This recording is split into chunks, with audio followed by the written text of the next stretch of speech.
Hi నమస్కారం. మీరు వార్తల్లో విని ఉంటారు, సోషల్ మీడియాలో చూసి ఉంటారు. ప్రపంచ మార్కెట్లో క్రూడ్ ఆయిల్ ధరలు తగ్గుతున్నాయి. కానీ మన పెట్రోల్ బంకుల్లో మీటర్ వైపు చూస్తే మాత్రం కథ వేరేలాగా ఉంటుంది. ధరలకేం రెక్కలు రాలేదు కానీ కిందకి దిగడానికి ఎందుకు మొండికేస్తున్నాయి? దీంతో చాలామంది మెదిలేటువంటి ఒకటి ప్రశ్న, గ్లోబల్గా మార్కెట్లో రేట్లు తగ్గుతుంటే మన ప్రభుత్వం పెట్రోల్ డీజిల్ రేట్లు ఎందుకు తగ్గించట్లేదు? ఈ విషయంలో చాలామంది వేలెత్తి చూపిస్తుంది కేంద్ర ప్రభుత్వాన్నే. కానీ ఈ ధరల చిక్కుముడిలో మనకి పైకి కనిపించేటువంటి కొన్ని లోతైనటువంటి నిజాలున్నాయి. ఈరోజు ఈ కథ వెనుకున్నటువంటి అసలు కారణాలేంటో, మన జేబుకు చిల్లు పెడుతుంది నిజంగా ఎవరో, ఆధారాలతో సహా ఎక్స్పోజ్ చేద్దాం. చివరి వరకు మిస్ అవ్వకుండా చూడండి, ఎందుకంటే అసలు లెక్కలు తెలిస్తే మీరే ఆశ్చర్యపోవడం ఖాయం. మీరు అబ్జర్వ్ చేసి ఉంటారు, ఈ ఛానల్ పేరు గతంలో తెలుగు జర్నలిస్ట్ అని ఉండేది, దాన్ని న్యూస్ ఎక్స్పోజ్ తెలుగుగా మార్చాం. గతంలో లాగే ఆదరించండి. ఇంకా సబ్స్క్రైబ్ చేసుకునే వాళ్ళు ఎవరుంటే మన ఛానల్ని సబ్స్క్రైబ్ చేసుకుని ఈ జర్నలిస్ట్ని ఆదరించండి. ఇక అసలు బ్యారెల్ నుంచి బండి వరకు పెట్రోల్ ప్రయాణం అనేది ఎలా సాగుతుందో ఒకసారి చూద్దాం. మనం పెట్రోల్ ధర అనగానే కేవలం ముడి చమురు అంటే క్రూడ్ ఆయిల్ రేటు గురించి ఆలోచిస్తాం. కానీ అది మొత్తం కథలో ఒక భాగం మాత్రమే. మన బండిలో పడే పెట్రోల్కు చాలా పెద్ద ప్రయాణం ఉంటుంది. మొదటగా మన దేశ చమురు అవసరాల్లో దాదాపు 80% దిగుమతులపైన ఆధారపడుతున్నాం అనేది తెలుసుకోవాలి. గల్ఫ్ దేశాలు లేదంటే రష్యా నుండి ముడి చమురును ఓడల్లో మన రిఫైనరీలకి తీసుకొస్తారు. ఈ మధ్యలో బోల్డ్ అన్ని ఖర్చులు ఉంటాయి. ఉదాహరణకు ఈ ఎర్ర సముద్రం లాంటి ప్రాంతాల్లో అయితే ఉద్రిక్తలు తలెత్తుతాయి, ఎవరో వచ్చి దాడులు చేస్తారు. తర్వాత షిప్పింగ్ ఛార్జీలు ఉంటాయి, ఇన్సూరెన్స్ ఖర్చులు ఉంటాయి, కొన్నిసార్లు కొన్ని రెట్లు ఇవి పెరిగిపోతూ ఉంటాయి. భారం కూడా ధర మీద పడుతుంది అనమాట. అలాగే ప్రస్తుతం ఇరాన్ సంక్షోభం అయితే నడుస్తుంది. మీ అందరికీ తెలుసు, హార్ముజ్ జలసంధి దగ్గర ఎన్ని ప్రాబ్లమ్స్ ఫేస్ చేస్తున్నామో మీ అందరూ కూడా తెలుసుకునే ఉంటారు. ఇక ముడి చమురు ఓడ ఎక్కి మన పోర్టుకు చేరి అక్కడి నుంచి రిఫైనరీకి వెళ్ళడానికి పట్టే టైం కానీ ఆయా దేశాలను బట్టి కానీ వారం నుంచి 20 రోజుల వరకు ఉండొచ్చు. అంటే ఈరోజు అంతర్జాతీయ మార్కెట్లో తగ్గిన ధరకు కొన్న చమురు మన దగ్గరికి చేరడానికి కొంత టైం అయితే పడుతుంది. అందుకే పెట్రోల్ ధరల తగ్గింపు ప్రభావం అన్నది వెంటనే మనకి కనిపించదు అనమాట. ఈ విషయాన్ని కేంద్ర పెట్రోలియం మంత్రి చాలాసార్లు స్పష్టం చేశారు. అయితే రిఫైనరీకి చేరా కూడా ముడి చమురును శుద్ధి చేసి పెట్రోల్ డీజిల్గా మారుస్తారు. దీనికి కొంత రిఫైనింగ్ ఖర్చులు అనేవి అవుతాయి అనమాట. ఆ తర్వాత ఆయిల్ మార్కెటింగ్ కంపెనీలు అంటే ఐఓసీఎల్ కానీ బీపీసీఎల్ కానీ ఇలాంటివి ఏం చేస్తాయంటే ఈ పెట్రోల్ని దేశవ్యాప్తంగా ఉన్నటువంటి డీలర్లకి అంటే పెట్రోల్ బంకులకి చేరవేస్తాయి అనమాట. ఈ ప్రాసెస్ లో రవాణా ఖర్చులు జరుగుతాయి, డీలర్ కమిషన్ ఉంటాయి, ఇవన్నీ కూడా కలుస్తాయి అనమాట. ఇవన్నీ కలిపితే వచ్చేదే మనకి బేస్ ప్రైస్ అనమాట. ఉదాహరణకు హైదరాబాద్లో లీటర్ పెట్రోల్ ధర దాదాపు 107 రూపాయలు ఉందనుకున్నాము. ఇందులో ఈ ఖర్చులన్నీ పోగా అసలు ధర మాత్రం 55 నుంచి 60 రూపాయల వరకు మాత్రమే ఉంటుందన్నమాట. మరి మిగిలిన 45 నుంచి 50 రూపాయల వరకు ఏమవుతున్నాయంటే ఇక్కడే అసలు కథ మొదలవుతుంది. ఈ డబ్బంతా పన్నుల రూపంలో ప్రభుత్వ ఖజానాకి వెళ్ళిపోతుంది. మరి ట్యాక్సెస్ వలలో కేంద్రం వర్సెస్ రాష్ట్రం పరిస్థితి ఎలా ఉందన్నది చూద్దాం ఒకసారి. మన పెట్రోల్ బిల్లులో ఎక్కువ భాగం ట్యాక్స్లే, అది మాత్రం గుర్తుపెట్టుకోండి. ఇది మనందరికీ తెలిసిన విషయం కూడా. కానీ ఆ ట్యాక్సుల భారం ఎవరిది, కేంద్రాందా రాష్ట్రాందా? ఈ ప్రశ్నకు జవాబు తెలిస్తే అసలు దోషి ఎవరు అన్నది మీకు అర్థమైపోతుంది అనమాట. అంటే పెట్రోల్ డీజిల్ ఈ రెండు కూడా జిఎస్టీ పరిధిలోకి రావటం లేదు కాబట్టి కేంద్ర రాష్ట్ర ప్రభుత్వాలు రెండు కూడా వాటి మీద వేరువేరుగా ట్యాక్సెస్ అనేవి వేస్తున్నాయి. ఉదాహరణకి ఏంటంటే కేంద్ర ప్రభుత్వం ఏం చేస్తుందంటే ఎక్సైజ్ డ్యూటీ వేస్తుంది. ఎక్సైజ్ డ్యూటీ కేంద్ర ప్రభుత్వం పెట్రోల్ మీద ఎక్సైజ్ డ్యూటీ వసూలు చేస్తుంది. ఇది ఒక ఫిక్స్డ్ ట్యాక్స్, అంటే ముడి చమురు ధరతో అనేది సంబంధం లేకుండా లీటర్ కింద స్థిరంగా అయితే ఇది ఉంటుంది అన్నమాట. ఉదాహరణకు లీటర్కి 19 రూపాయలు అనుకుందాము.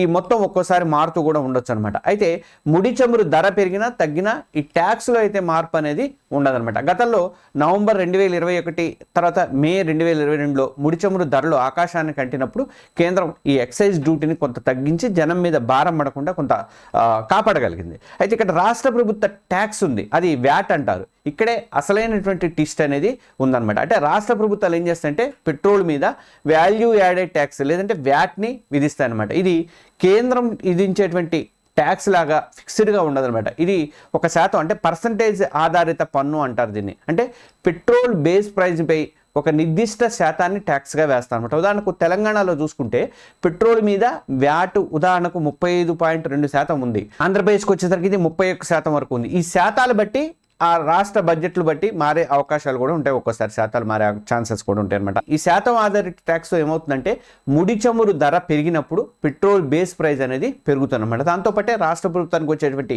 వ్యాట్ ఇన్కమ్ కూడా ఆటోమేటిక్గా పెరుగుతుంది అనమాట. బేస్ ప్రైస్లో అంటే ప్రతి రూపాయి పెరిగితే తెలంగాణ రాష్ట్రానికి దాదాపు 35 పైసలు అదనపు ఆదాయం అనేది వస్తూ ఉంటుంది అనమాట. కానీ కేంద్రానికి వచ్చేటువంటి ఎక్సైజ్ డ్యూటీ మాత్రం ఫిక్స్డ్గా ఉంటుంది, స్థిరంగా ఉంటుంది అనమాట. ఇక్కడే అతిపెద్ద ట్విస్ట్ ఏంటంటే పన్ను మీద పన్ను మనకు పడుతుంది. అది మీరు తెలుసుకోవాల్సిన విషయం. ఈ కథలో మీరు షాక్ అయ్యే విషయం ఇదే అనమాట. అంటే పన్ను మీద పన్ను వేస్తున్నారు వీళ్ళు. సాధారణంగా వ్యాట్ అనేది ఉత్పత్తి అసలు ధర మీద మాత్రమే వేయాలి. కానీ పెట్రోల్ విషయంలో రాష్ట్ర ప్రభుత్వాలు ఏం చేస్తున్నాయంటే పెట్రోల్ అసలు ధర ప్లస్ కేంద్ర ప్రభుత్వ excise duty plus dealer commission, ఈ మూడు మొత్తం అయిపోయిన తర్వాత వాటి మీద వ్యాట్ లెక్కేస్తున్నాయి. ఒక చిన్న ఉదాహరణ చెప్తాను చూడండి. పెట్రోల్ అసలు ధర, రిఫైనింగ్, రవాణా ఖర్చులు అన్నీ కలిపి ఒక 58 రూపీస్ అయింది అనుకుందాము. కేంద్ర ఎక్సైజ్ డ్యూటీ ఉదాహరణకు ఒక 19 రూపాయలు ఫిక్స్డ్గా ఉంటుంది. తర్వాత డీలర్ కమిషన్ వచ్చేసరికి ఉదాహరణకు ఒక 3 రూపీస్ వేసుకుందాం. వీటన్నిటినీ కలిపితే వచ్చేటువంటి మొత్తం ఏమవుతుందంటే 58 ప్లస్ 50 అంటే 58 ప్లస్ 19 ప్లస్ 3 = 80 రూపీస్. ఇప్పుడు తెలంగాణ ప్రభుత్వం ఏం చేస్తుంది, వీటి మీద 35.2% వ్యాట్ని ఆ 80 రూపాయల మీద లెక్కేస్తుంది అనమాట. అంటే వ్యాట్ 80 రూపాయలు ప్లస్ 35.2% అంటే 25 రూపాయల 16 పైసలు. ఇది ఇక్కడ మనం గమనించాల్సింది ఏంటంటే రాష్ట్ర ప్రభుత్వం 80 రూపాయల్లో ఉన్నటువంటి కేంద్ర పన్ను 19 రూపాయలు అండ్ డీలర్ కమిషన్ 3 రూపాయల మీద కూడా పన్ను వేస్తుంది. అది గమనించాలి మీరు. సింపుల్గా చెప్పాలంటే మనం కేంద్రాన్ని కడుతున్నటువంటి ట్యాక్స్ పై మళ్ళీ రాష్ట్రానికి కూడా ట్యాక్స్ కడుతున్నాం అనమాట. అంటే ట్యాక్స్ మీద ట్యాక్స్, పన్ను మీద పన్ను అంటారు. మనం అదనంగా లీటర్కు కొన్ని రూపాయలు ఎక్కువ చెల్లించాల్సిన పరిస్థితి అయితే దీనివల్ల వస్తుంది. మరి ధరలు ఎందుకు తగ్గించట్లేదంటే ఇప్పుడు అసలు ప్రశ్నకు వద్దాం. క్రూడ్ ఆయిల్ ధరలు తగ్గినప్పుడు మన ధరలు ఎందుకు తగ్గట్లేదు అనేది ఇందులో కేంద్రం వాదన విందాం. గతంలో ముడి చమురు ధర బ్యారెల్కి ఏమైంది, $120 పైగా చేరినప్పుడు ఆ భారాన్ని పూర్తిగా ప్రజల మీద మోపకుండా ప్రభుత్వ రంగ ఆయిల్ కంపెనీలు నష్టాలను భరించాయి. ఎన్నికల టైంలో కూడా మనం చూసాం. ఎన్నికల టైంలో పెంచరన్న తర్వాత పెంచారు. ఎన్నికల టైంలో కూడా ధరలు పెంచకుండా వాళ్ళు స్థిరంగా ఉంచారన్నమాట. ఇప్పుడు ముడి చమురు ధరలు తగ్గుతున్నప్పుడు ఆ కంపెనీలు ఏం చేస్తాయంటే తమ పాత నష్టాలను పూడ్చుకోవడానికి ప్రయత్నం అయితే చేస్తూ ఉంటారు అన్నమాట. అందుకే మనకి ధరలు తగ్గింపు ప్రయోజనం అనేది వెంటనే మనకి అందుబాటులోకి రావట్లేదు అనమాట. పైగా కేంద్రం ఇప్పటికే 2 సార్లు ఎక్సైజ్ డ్యూటీని కూడా లెస్ చేసింది, తగ్గించింది. ఇక రాష్ట్రాల రోల్ ఏంటంటే కేంద్రం ఎక్సైజ్ డ్యూటీ తగ్గించినప్పుడు రాష్ట్రాలు కూడా తమ వ్యాట్ని తగ్గిస్తే జనానికి నిజమైనటువంటి ఉపశమనం అనేది వస్తుంది. కానీ చాలా రాష్ట్రాలు వ్యాట్ని తగ్గించడానికి ఇష్టపడట్లేదు. ఎందుకు అంటే పెట్రోల్ మీద కానీ మద్యం మీద కానీ వచ్చే ట్యాక్స్లే రాష్ట్రాలకి ప్రధాన ఆదాయ వనరులుగా మారిపోయినాయి. ఉదాహరణకు తెలంగాణ బడ్జెట్ లెక్కల ప్రకారం చూసుకుంటే పెట్రోలియం ఉత్పత్తుల ద్వారా రాష్ట్రానికి ఏటా దాదాపు 15,000 కోట్ల రూపాయలకు పైగా ఆదాయం వస్తుంది. ఆంధ్రప్రదేశ్లో కూడా అదే పరిస్థితి. ఈ ఆదాయాన్ని వదులుకోవడానికి ఏ రాష్ట్ర ప్రభుత్వం కూడా అంత ఈజీగా సిద్ధపడే అవకాశం లేదన్నమాట. కాబట్టి నింద కేవలం కేంద్ర ప్రభుత్వం మీద వేయడం ఈజీ అయినప్పటికీ కూడా రాష్ట్ర ప్రభుత్వాలు ఏంటంటే తమ పర్సంటేజ్ ఆధారిత వ్యాట్ని, ముఖ్యంగా పన్ను మీద పన్ను విధానాన్ని మార్చినంత వరకు కూడా ఈ పెట్రోల్ ధరల భారం నుంచి సామాన్యుడికి పూర్తిగా ఉపశమనం దొరకడం అనేది చాలా కష్టమైతే అవుతుందన్నమాట. చూశారు కదా, పెట్రోల్ ధరలు వెనుకున్నటువంటి అసలు కథ ఇది. సమస్య కేవలం ముడి చమురు ధరల దగ్గర లేకపోతే కేవలం కేంద్ర ప్రభుత్వం దగ్గర అయితే ఇదైతే లేదండి. ఈ సమస్య మూలాలన్నీ కూడా మన ట్యాక్సుల విధానంలో, ముఖ్యంగా రాష్ట్రాలు ఫాలో అవుతున్నటువంటి వ్యాట్ విధానంలో కానీ పన్ను మీద పన్ను వంటి పద్ధతుల్లో మాత్రమే ఉన్నాయన్నమాట. కేంద్రం విధించేది ఫిక్స్డ్ ట్యాక్స్ అయితే ఆ రాష్ట్రాలు విధించేది ఏమవుతుందంటే ధరతో పాటు పెరిగేటువంటి శాతం ఆధారిత పన్ను ఒకటి. తర్వాత అంతర్జాతీయంగా ధరలు తగ్గినప్పుడు ఏమవుతుందంటే ఆ ప్రయోజనం మనకు పూర్తిగా చేరకపోవడానికి కూడా ఇది ఒక కీలకమైనటువంటి కారణం అయితే అయింది. కాబట్టి నెక్స్ట్ టైం పెట్రోల్ బంకులో మీరు మీటర్ చూసి నిరాశ చెందినప్పుడు కేవలం కేంద్రాన్ని మాత్రమే నిందించకుండా మన రాష్ట్ర ప్రభుత్వాన్ని కూడా ప్రశ్నించాల్సిన అవసరం అయితే ఉన్నది. మీ ముందు తీసుకొచ్చి మైక్ పెడతారు, మీడియా వాళ్ళు మైక్ పెట్టినప్పుడు ఈ మాట మీరు ఖచ్చితంగా అడగండి. మీరు రాష్ట్ర ప్రభుత్వం ఎందుకు తగ్గించట్లేదని చెప్పేసి మీరైతే ఖచ్చితంగా అడగండి. మీరు ఈ వ్యాట్ శాతాన్ని కానీ తర్వాత పన్ను మీద పన్ను విధానాన్ని కానీ ఎప్పుడు తగ్గిస్తారు అని చెప్పి నిలదీయాల్సినటువంటి బాధ్యత మనందరి మీద కూడా ఉంది. ఈ విశ్లేషణ మీద మీ అభిప్రాయం ఏంటో కామెంట్స్లో చెప్పండి. మీరు ఉన్నటువంటి ప్రాంతాల్లో లీటర్ పెట్రోల్ ధర ఎంత ఉందో కూడా దయచేసి కామెంట్లో తెలియదు. మీ సమాచారం అందరికీ చేయాలనుకుంటే మాత్రం ఈ వీడియోని షేర్ చేసి మీ ఫ్రెండ్స్ అందరికీ కూడా షేర్ చేయండి. ఇలాంటి న్యూస్ ఎక్స్పోజ్ వీడియోల కోసం మన న్యూస్ ఎక్స్పోజ్ తెలుగు ఛానల్ని సబ్స్క్రైబ్ చేసుకోండి. మొదట్లోనే చెప్పాను కదా, తెలుగు జర్నలిస్ట్ పేరుని న్యూస్ ఎక్స్పోజ్ తెలుగు ఛానల్గా మార్చాను. ఈ సీనియర్ జర్నలిస్ట్ని ఆదరించండి, వెంటనే మన ఛానల్ని సబ్స్క్రైబ్ చేసుకోండి. ఇలాంటి ఇంట్రెస్టింగ్ వీడియోలు ఏమైనా కావాలి అని మీకు అనుకుంటే మాత్రం కింద కామెంట్లో చేయండి. తప్పకుండా వేయడానికి నేను ప్రయత్నం చేస్తాను. Thank you. జై హింద్.